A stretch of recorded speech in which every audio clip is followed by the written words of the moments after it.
जैसे ही विशाखा ने राजकुमारी मुकुंदा को बताया कि जिस पौधे को सोम ने छुपाया था वो एक ऐसी जड़ी बूटी है जिसको खाने के बाद जानवर भी अक्कड़ सकते हैं। राजकुमारी मुकुंदा ये सुनकर स्तब्ध थी। उनके मन में सबसे पहला सवाल यही आया कि आखिर सोम उस जड़ी बूटी को वहां लेकर क्यों आया है। तभी विशाखा ने आगे बताया कि इस जड़ी बूटी को खाने से इंसान आजीवन बिस्तर पर पड़ सकता है, वो एक जीवित लाश बन जाता है। जब विशाखा ने आखिरी शब्द कहे तो उसे सुनते ही राजकुमारी को किसी और की कही बात भी याद आने लगी। उसकी आंखों के सामने एक दृश्य आने लगा। इसके पहले राजकुमारी वैशाली में सोम के साथ वन में गई हुई थी। तब सोम ने भी एक पौधे को दिखाते हुए उससे कहा था कि ये पौधा इंसान को जीवित लाश बनाने के लिए प्रयोग किया जाता है, जिसका उपाय पूरे भारतवर्ष में किसी के पास नहीं है, लेकिन एकमात्र सोम है जो इसका तोड़ जानता है। राजकुमारी इस सारे नजारे को याद कर रही थी। तभी राजकुमारी के कान में एक आवाज आई, राजकुमारी, अरे राजकुमारी मुकुंदा, कहाँ खो गई आप। विशाखा बार बार राजकुमारी मुकुंदा को आवाज लगा रही थी। उसकी आवाज सुनकर राजकुमारी की तंद्रा टूटी। वो एकदम से चौंक गई, लेकिन विशाखा को उसके इस व्यवहार से ज्यादा फर्क नहीं पड़ा। वो उस पौधे को लेकर आगे बढ़ते हुए कहती है, इसे गांव से बाहर फेंक देना ही उचित है। हो सकता है कोई धोखे से इसे यहाँ ले आया हो। इसके बाद विशाखा ने उस पौधे को गांव से बाहर फेंक दिया। लेकिन राजकुमारी मुकुंदा की आंखों में अभी भी कई सारे सवाल थे कि आखिर सोम को क्या आवश्यकता पड़ गई इस पौधे की। विशाखा और राजकुमारी वहां से चले गए। गांव में लोग जल्दी से सो जाते थे, इसलिए वहां भी सब जल्दी से सो गए। और फिर सन्नाटा होते ही कुछ देर बाद सोम वापस गांव के प्रवेश द्वार के पास गया और उस पौधे को ढूंढने लगा। कुछ ही देर तक ढूंढने के बाद जब वो पौधा उसे वहां नहीं मिला तो उसके चेहरे पर परेशानी बढ़ने लगी। वो बेचैन होते हुए खुद से कहता है, आज शाम को ही तो मैंने उसे यहाँ पर रखा था, लेकिन गया कहाँ। बड़ी मुश्किल से मिला था और उसके अलावा हमारे पास और कोई उपाय भी नहीं था। अब क्या करूं, कहाँ से ढूंढ के लाऊं उसे। इसके बावजूद भी सोम लगातार आसपास की जगह पर उसे ढूंढता रहा। जब वो पौधा उसे नहीं मिला तो वो थक हार कर एक किनारे चबूतरे पर जाकर बैठ गया। काफी देर तक सोचने के बाद उसने निर्णय लेते हुए कहा, कल सुबह ढूंढता हूँ, हो सकता है किसी ने उठाकर कहीं और रख दिया हो। ये बोलकर सोम ने इधर उधर देखा। जब उसे कोई भी नजर नहीं आया तो वापस वो अपनी जगह पर आकर आराम करने लगा। उसकी सारी हलचल राजकुमारी मुकुंदा देख रही थी। जहां सोम अपनी खतरनाक लीलाएं शुरू कर चुका था तो वहीं दूसरी तरफ रानी कौशला देवी त्रिलोक सिंह के महल आते ही सबसे पहले उसके पास गई। त्रिलोक सिंह अपने कक्ष में था और पूरे महल के अंतिम निरीक्षण के लिए तैयार हो रहा था। तभी रानी कौशला अपनी व्याकुलता के साथ उसके पास आई और उसे बताया कि राजमाता आम्रपाली को लेने स्वयं उस गांव जाएंगी जहां अभी वो है। और उसने कहा, भाई, यदि ऐसा हुआ तो ये तय हो जाएगा कि आम्रपाली इस महल में हमेशा रहेगी और तब सम्राट उससे विवाह कर ही लेंगे। और अगर एक बार उनका विवाह हो गया तो वो बिना कुछ सोचे समझे उस आम्रपाली को पूरे साम्राज्य की महारानी बना देंगे और हमें उसकी दासी। रानी कौशला देवी का डर देखकर त्रिलोक सिंह ने उन्हें समझाने की कोशिश की और कहा, आप ठीक कह रही हैं बहन, लेकिन इस वक्त डर से नहीं समझदारी से काम लेना होगा। अभी कुछ देर पहले ही हम मुख्यमंत्री वसुदेव से बात करके आ रहे थे। मगध में कोई भी छूत की बीमारी नहीं फैली थी, बल्कि गांधार नरेश ने पानी में विषैला पदार्थ मिलवा दिया था। जैसे ही कौशला ने ये सुना वो और भी ज्यादा घबरा गई और त्रिलोक सिंह की बात को बीच में ही काटते हुए कहती है, आपने तो कहा था कि आम्रपाली इस बीमारी की वजह से मर जाएगी और फिर सम्राट का ध्यान हमारी गलतियों से हटकर आम्रपाली की मौत पर चला जाएगा और हम बच जाएंगे। लेकिन अब क्या? अब तो राजमाता भी उसके जादू में आने लगी हैं। हमें कुछ तो करना होगा भाई, जल्द ही कुछ करना होगा, अन्यथा आपकी बहन का घर उजड़ जाएगा और हमारा सपना कभी पूरा नहीं हो पाएगा।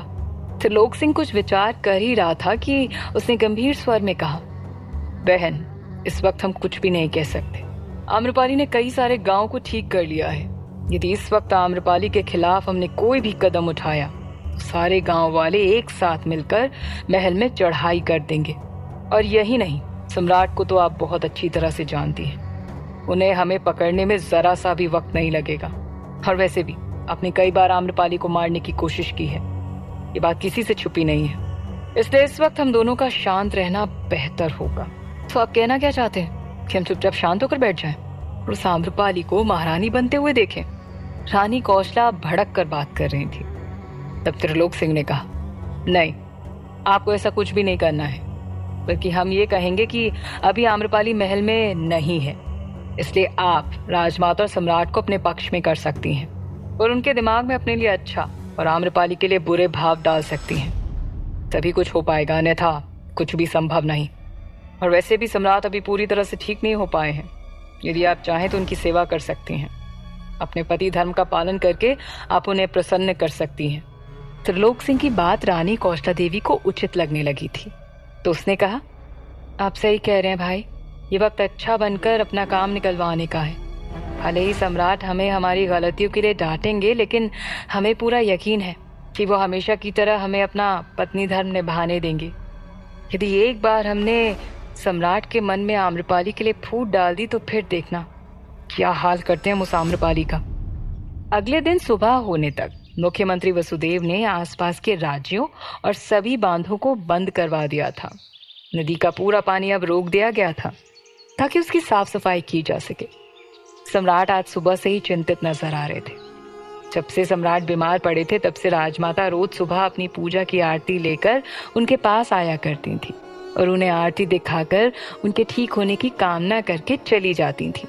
आज भी वो अपनी आरती की थाल के साथ उनके पास आई। उन्होंने सम्राट को प्रसाद दिया। तभी उनके द्वार पर दस्तक हुई।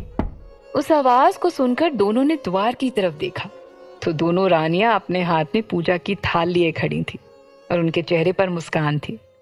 लेकिन उन्हें देखकर राजमाता के चेहरे पर अब क्रोध के भाव आ गए थे। सम्राट उलझन भरी नजरों से देख रहे थे।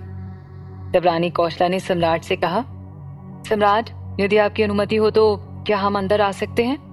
राजमाता अपने स्थान पर खड़ी हुई थी और ताना मारते हुए कहती हैं, लगता है तुम लोग रास्ता भूल गए हो, लेकिन अब याद दिला देते हैं, ये सम्राट बिंबिसार का कक्ष है, जिन्हें छूत की बीमारी लग गई थी, जिसकी वजह से आप लोग भूल गई थी कि आपके पति बीमार हैं और पीड़ा में हैं। राजमाता का ताना सुनकर रानी चेलना और रानी कौशला दोनों ही असहज हो गईं। कुछ पल के लिए राजमाता के शब्दों ने उन्हें मौन कर दिया था, लेकिन रानी कौशला ने चेलना को कोनी मारी ताकि वो कुछ बोले।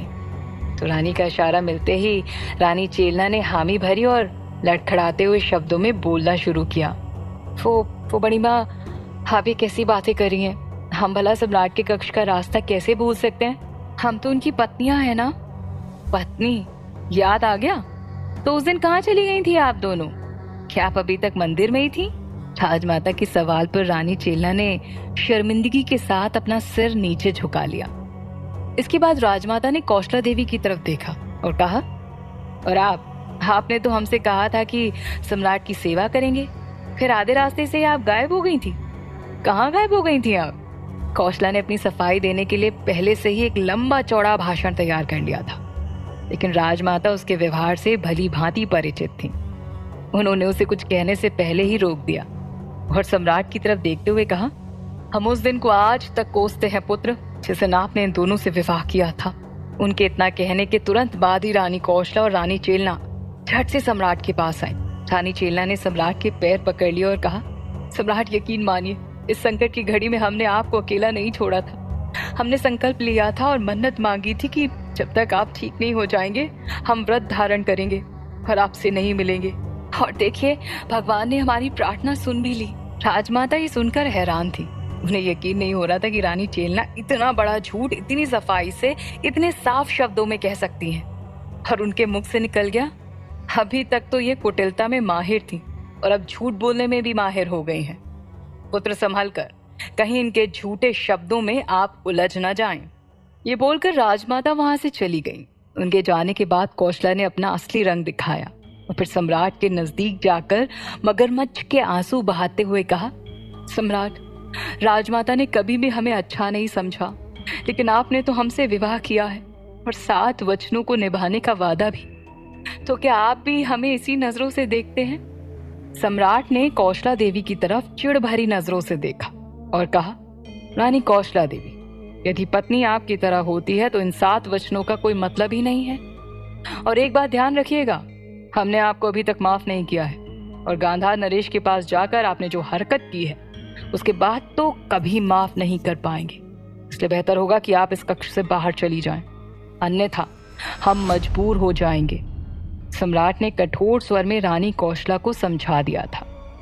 कौशला आगे भी कुछ कहना चाहती थी, लेकिन सम्राट ने हाथ दिखाकर उन्हें रोका और सीधे दरवाजे की तरफ इशारा कर दिया। कौशला देवी चुपचाप वहां से जाने लगी।